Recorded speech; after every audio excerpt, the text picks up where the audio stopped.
We're going to paint our mountains and banner details in this lesson, remembering that this is the goal to have a landscape sunset with a banner and a cursive word.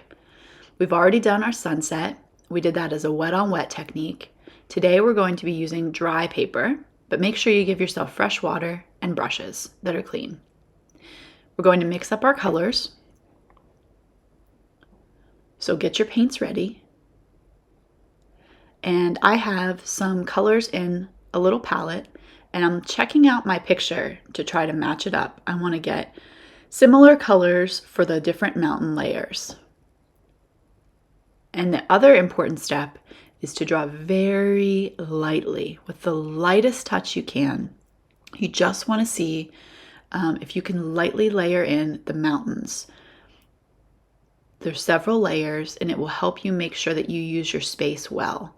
The first mountain layer might slightly be over the edge of your sunset, and that's okay. So we're going to just very lightly, notice you can barely see it.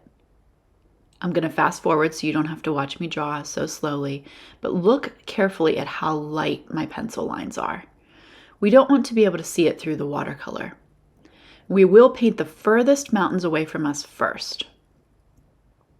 And you'll notice that I paint all the way down into the valley, which would be the space between the next layer of mountain.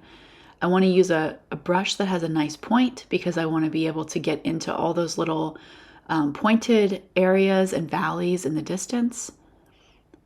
And getting good brush control is really important.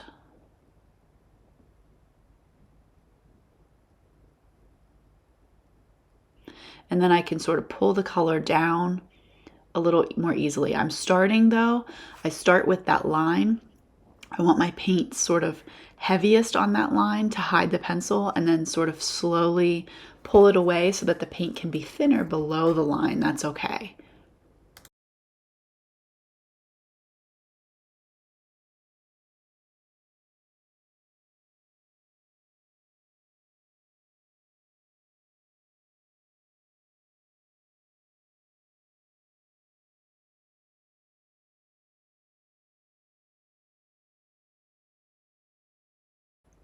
You can see me putting the next mountain layer in front, but we're going to fast forward my painting a bit to speed things up.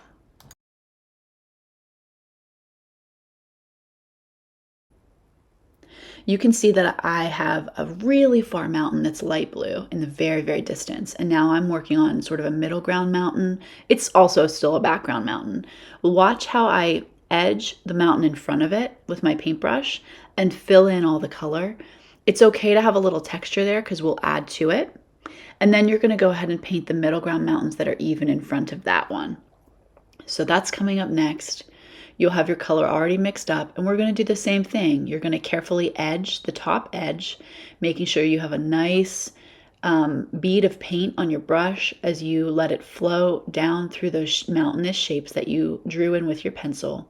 And then pulling the color down toward the bottom of the paper allows you to have a more faded color at the bottom and have the most intense color right at the edge, which helps us see that mountain really clearly.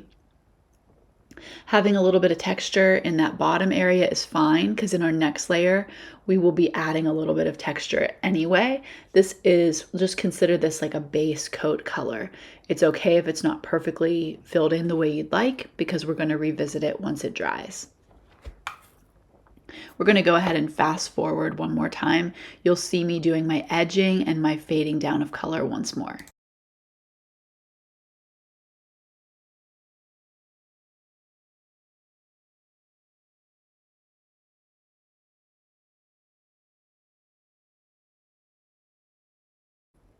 Really quickly, you'll see that there's a layer of sunset and it creates a line in the mountain. For this kind of area, if this happens to you, I just had my paint sit a little heavier in that area, and we'll finish the foreground later when we let this dry.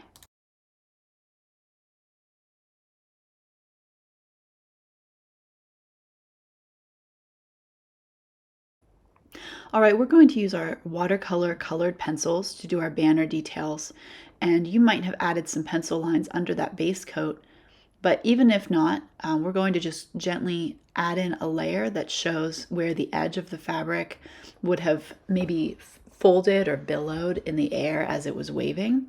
And then you can see me using some horizontal straight lines with my colored pencil and sort of making an area that would be a shadow with that colored pencil. And I've also got an area where the fabric has flipped on itself, and that back little area, that back pocket, is completely filled in shadow. And then the area where the fabric would have folded over into the front pocket is going to create a shadow as well. So you can see me adding a shadow there with my pencil. And then I imagined that the fabric would have some wrinkles in it as it was flowing in the sky. So I'm adding a few wrinkles to this fabric with my color pencil. You can also notice I chose a colored pencil that went with the whole work, pulling out some of the mountain colors, the purples and the blues, and being very different, very contrasting to my sky. You'll see me take a wet brush. It's a round brush that has a pretty firm tip to it so that I get a lot of control out of that. And I'm going to really lightly, the key is lightly, go over the watercolor colored pencil lines. I do not want to blend them away. I just want to soften them so that they look more like watercolor paint and less like pencil. And that's what I'd like you to do on your banner as well.